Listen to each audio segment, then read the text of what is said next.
Hello guys, welcome back to my channel. Today mag-unbox tayo ng keypad phone. Ito yung Nokia 215 Chat. So, i-unbox na natin.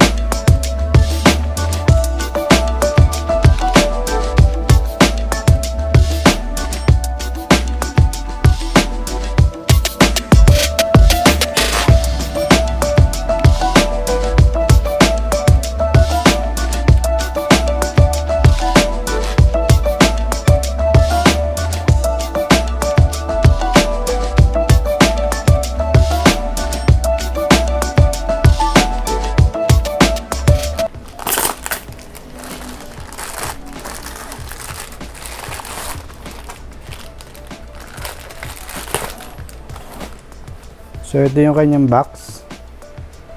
So, nakalagay dyan, Nokia 215 4G, second edition. So, buksan na muna natin yung box para makita natin yung laman na doon sa loob.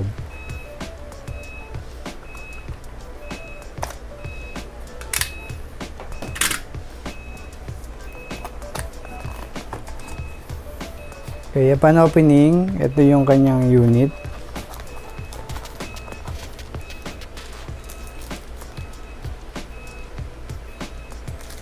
So, mamaya papakita ko sa inyo yan. So, tignan na muna natin yung ibang laman niya sa loob. So, meron tayong quick guide, Nokia 215 4G second edition.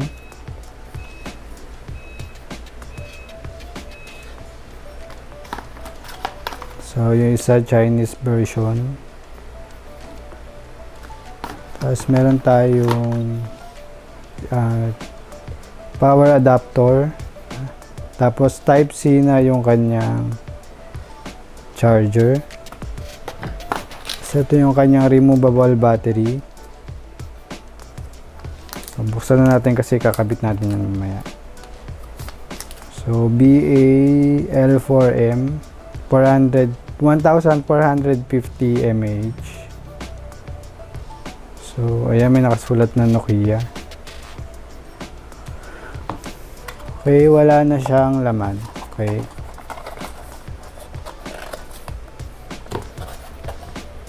So, ito yung kanyang unit. So, tanggalin na natin sa plastic.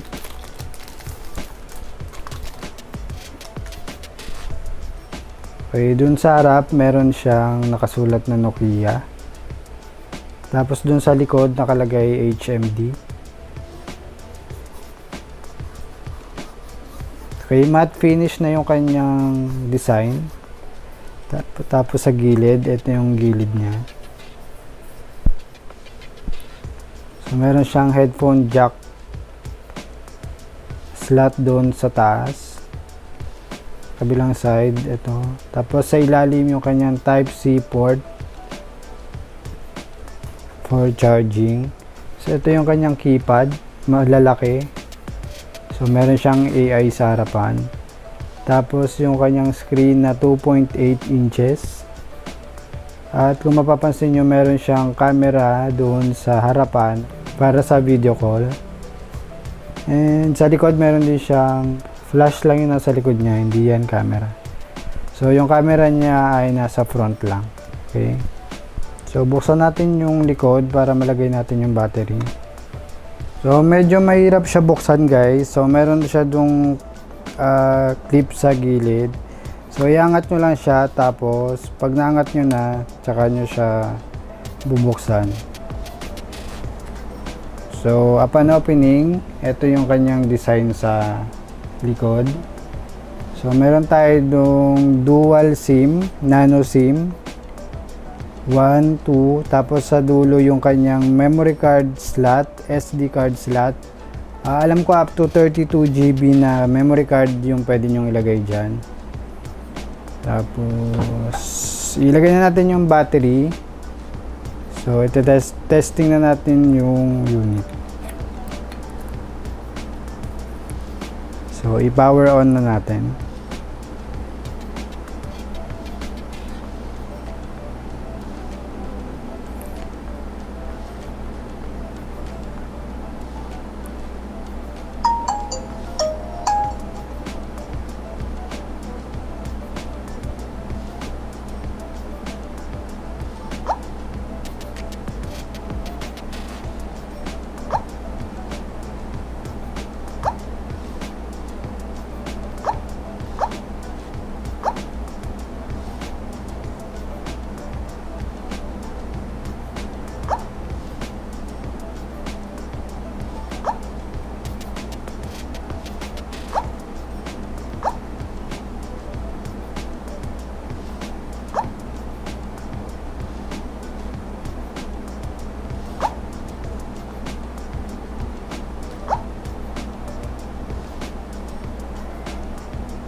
So ayan yung display niya. So pinalitan ko lang yung themes or kung anong tawag dyan. So yan, pinalitan ko lang siya. And about dun sa device, yung Nokia 215 4G second edition, meron lang tong 4G connection. Wala siyang Wi-Fi hotspot at hindi mo rin siyang pwedeng i-connect kung meron kayong Wi-Fi sa bahay.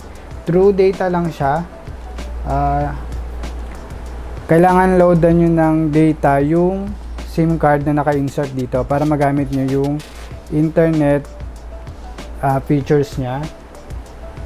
So yung internet na gamit ko dito galing mismo sa mobile data. So ang ginagamit ko ay dito SIM.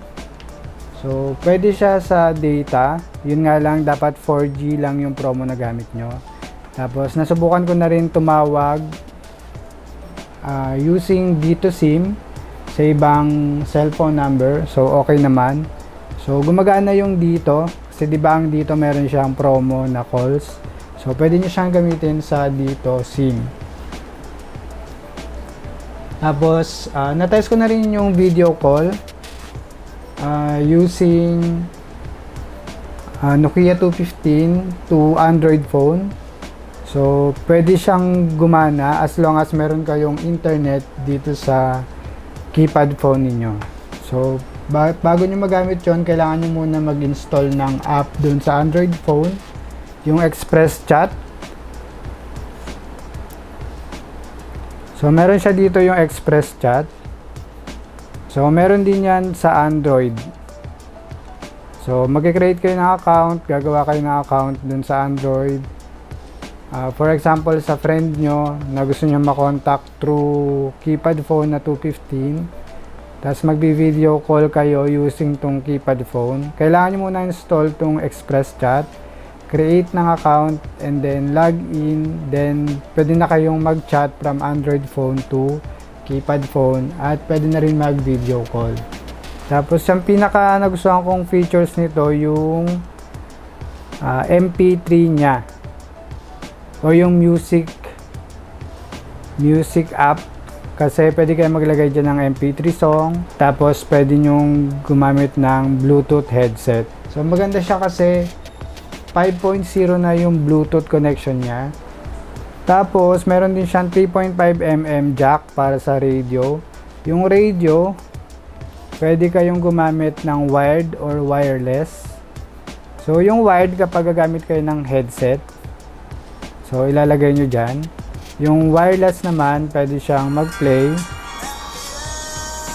Ayan. Pwede siya mag-play, tapos sa speaker lang siya tumutunog. Ito yung speaker niya, guys. Yan lang. Diyan nyo lang maririnig yung radio. Tapos pag naglagay kayo ng 3.5mm na jack dito sa taas, so maririnig nyo siya through headset.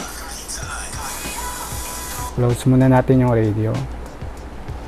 Yung AI features niya, ayan, kung nakikita nyo dyan sa gitna, sinubukan ko yung gamitin pero parang ano siya parang may bayad or trial version lang. Ayan. This is a premium service with a limited time free trial. Please review and agree to the agreement below before using it. So hindi ko pa siya ina-agree. So hindi rin ako nag-refuse. So hindi ko pa siya ginagamit kasi free trial lang siya. So hindi ko alam kung kailangan mo siyang bilhin or kailangan mong mag-login. Basta hindi ko pa ginagamit. So yan, i-back muna natin. Tapos kung napansin nyo, malalaki yung kanyang keypad numbers. So tamang-tama to kung i-regalo nyo sa parents nyo, sa lolo nyo, o sa mga senior na alam nyo yun, yung hindi na masyadong makita yung maliliit na numbers. Maganda siya. And yung backlight niya rin adjustable, so pwede nyo siyang taasan, babaan, or ano. So hindi lang siya makikita yung backlight kasi maliwanag yung ilaw natin dito, pero merong backlight yan. Tapos isa pang napansin ko, yung keypad niya kapag magchat-chat kayo, hindi siya maingay. Yan, kung maririnig nyo siya, hindi maingay yung keypad niya kapag pinindot nyo. So reason kung bakit ko siya binili, so dati pa kasi mahilig na talaga akong gumamit ng keypad phone. So marami na akong nabiling keypad phone ng Nokia. So tamang-tama siya gamitin na secondary phone. Kasi unang-una, yun nga, maliit. Hindi bulky sa bag, sa bulsa. Type-C na kasi yung kanyang charging port. So, hindi tulad dati na micro USB yung gamit. Yung maliit na USB. So, ang nangyayari kasi pag nag-charge ako ng keypad phone, naghahanap pa ako ng micro USB. Ngayon, puro Type-C na yung lumalabas na Android phone, kaya puro Type-C na rin yung hawak ko. So, yun yung maganda sa kanya, Type-C na yung charger niya. Tapos, isa pa nagustuhan ko sa kanya, so, kahit keypad phone lang siya, pwede kayo mag-video calls. Tapos, MP3 player, yung pinakagusto ko. So, yun yung ginagamit ko ngayon, kahit nandito na ako sa bahay, sa labas, through Bluetooth na headset. So, by the way, ang gamit ko palang headset, yung Edifier. So, 5.0 connection na yung Bluetooth nito. Tapos, ito siya. Level 1 pa lang yung lakas niya. Malakas na talaga. So, ganun kaganda yung MP3 player nitong Nokia 215 second edition. Tapos, yung another feature niya is splash and dust resistant. So, kapag natalsikan siya ng tubig, naambunan, okay pa din siya. Pero, hindi porket splash resistant na siya, ilulubog mo na sa tubig ha. So, hindi ganun yon. Pag sabing splash, splash lang siya. Natalsikan, natuluan, or nano. Pero, wag nyo isasubmerge sa tubig kasi hindi siya waterproof. Magkaiba yon. Magkaiba ang waterproof sa water resistant. Tapos, dun sa mga nagtatanong kung magkano yung presyo niya, ang presyo niya online sa online store ng Nokia is 3,390. Nabili ko lang to ng 2,394.44 discounted price nung nag-sale sila. So, inabangan ko yung sale. So, sayang din kasi yung discount. So, parang naka-discount na rin ako ng almost 1,000 pesos. Okay. Kasi ang original price niya is 3,390. Yun lang guys. That's all for now. So, sana nagkaroon kayo ng idea about sa gadget na na-unbox natin for today's video. Pwede nyo akong i-add sa other social media account ko. So, meron akong TikTok at Instagram. At Arcbox Unlimited Official. So, ilalagay ko na lang dyan sa screens. At mag-subscribe din kayo sa YouTube channel ko for more YouTube unboxing video.